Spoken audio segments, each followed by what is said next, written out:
I'm throwing my Durstein red spinnerbait for this time of year. But you were talking about, you like that Terminator bait? Yeah, Terminators are titanium. The main reason I prefer the Terminator over other baits is just because of the titanium.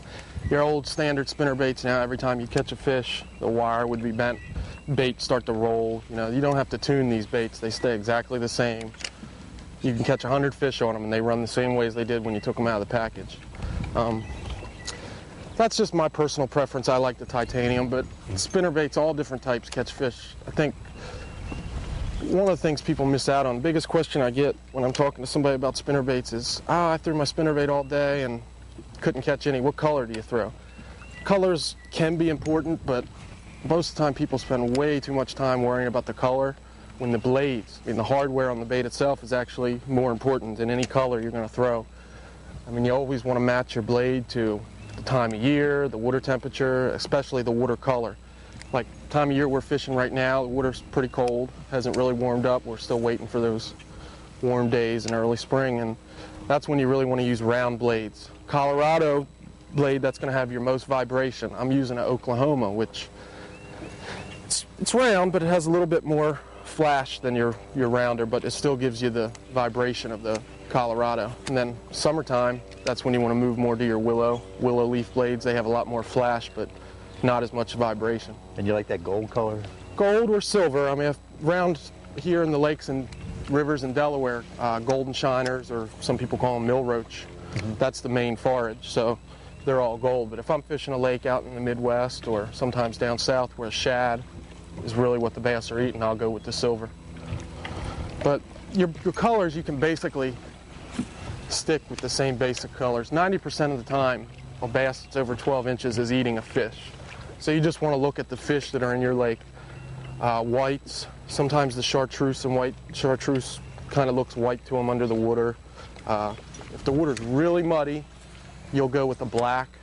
Not because really any of the fish they're eating are black, it's just it holds its identity real well in the muddy water.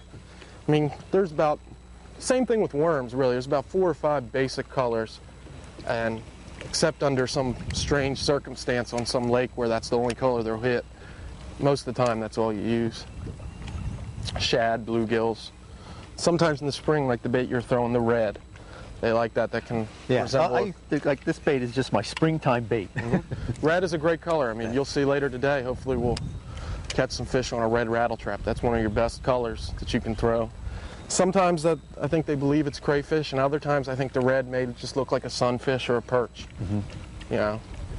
Yeah, like I said, color to me is more of a confidence issue. You know what I mean? Like you just said, red is my springtime bait. Yeah. So for you, when you're throwing that red bait, you know you're going to catch fish, and for me, it might be a chartreuse bait. So color, while it does matter, I think you really, for the average angler, they really want to spend a lot more time working on their blades, even weights too. Correct, casting and weights as well. A lot of people don't realize how important the weight of the spinnerbait is. I mean, if you're fishing deeper water and you're throwing a 1/4 ounce spinnerbait, and the fish are 4 or 5 feet down, you're just casting for fun at that point. Yeah.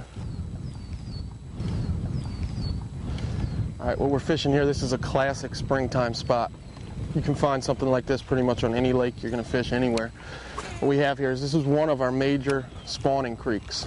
Hard sand bottom, shallow water in the back of this creek. What we're doing is we come to the mouth of the creek and you want to fish. There's a ditch, or what you would call the main creek channel, and it slowly winds its way back through here. And the fish pretty much use it it's almost like a highway for them. They follow this ditch. They come out of the main lake up this creek channel and they'll follow it all the way back to their spawning grounds. So what we're doing here, basically, we're basically trying to intercept fish that are traveling here. These are fish that are staging, getting ready to spawn, and we're just throwing these rattle traps over the creek channel. And so they'll be just sitting out here waiting for the water temperature to come up. Pretty much eating something that comes right in front of them. Yeah, there's some bait fish in here that are also probably getting ready to spawn, the crappies, bluegills. And on both sides there's emerging lily pads that are just below the surface, and sand, so they're going to go in anywhere along this bank and all the way back into it. So like I said, it's the best way to describe it, it's just like a highway. they use this ditch to work their way back to where they're trying to get to spawn, and you're just trying Got a to little, pick them off. Yeah, see, and there's grass. little grass. Yep, and they're just laying right down in it. It's not real deep. So basically, you're just trying to get a reaction strike by ripping this bait right in front of their face. Okay, Bob, let's go in here and maybe we can get something out of these lily pads. What we're going to be doing here, it's a major lily pad field. Where the water's shallow, that's where the lily pads are poking up above the water. Where it looks like open water, that's where it's a little deeper, and the pads are probably, I'd say, about 6 inches below the surface. Ooh, go ahead. And just going to throw the spinnerbait through here, work it kind of erratic, and hopefully we'll land a That fish. felt good. See? I'm just going to let the wind drift us down and see what happens. There you go. Got one. All right. Let me get you out of the way here. Not too bad. Good one. All right.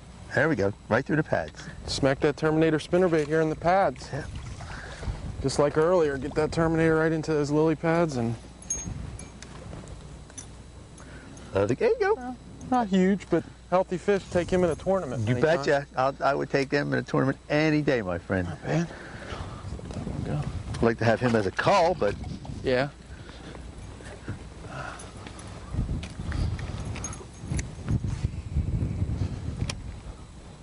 Let's head on back further into these lily pads. Maybe these fish are going to start hitting in there on the spinnerbait.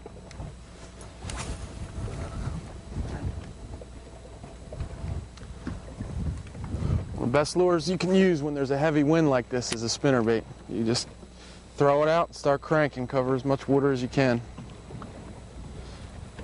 If you're trying to fish a worm or a jig right now, trying to hold your boat in steady position off the tree or a dock, that can be pretty tough.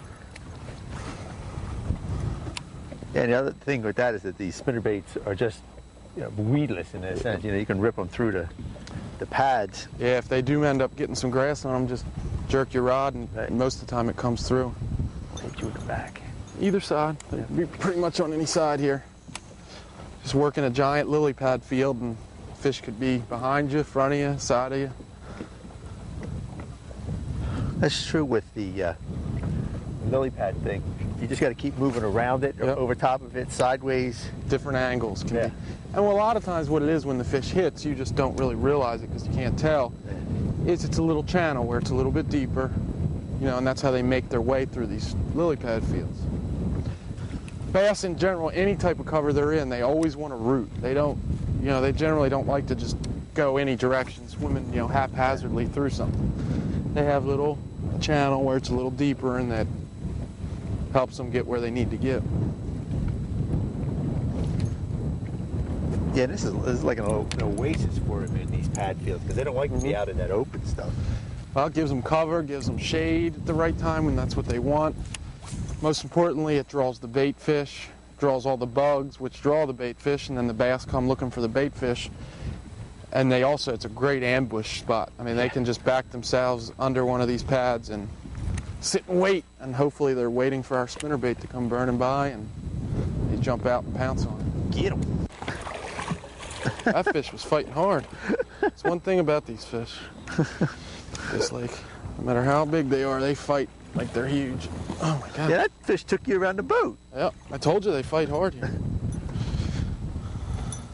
Another spinnerbait, working lily pads. And not a huge fish, but There we go. there you go. There's another one. Yeah. Let's see if we can get a double up here. All right. They do fight hard. I told you. Oh, mine's way bigger than yours. Look, let me see. Two trophies. Hey, spinnerbait in the pads. You called it. That's Good. right. All right, let's go catch We've some been more. battling some tough conditions, but We catch some at more. least any fish is better than no fish. Yeah. So let them go here. Yeah. Look at that. Goodbye, sweetheart.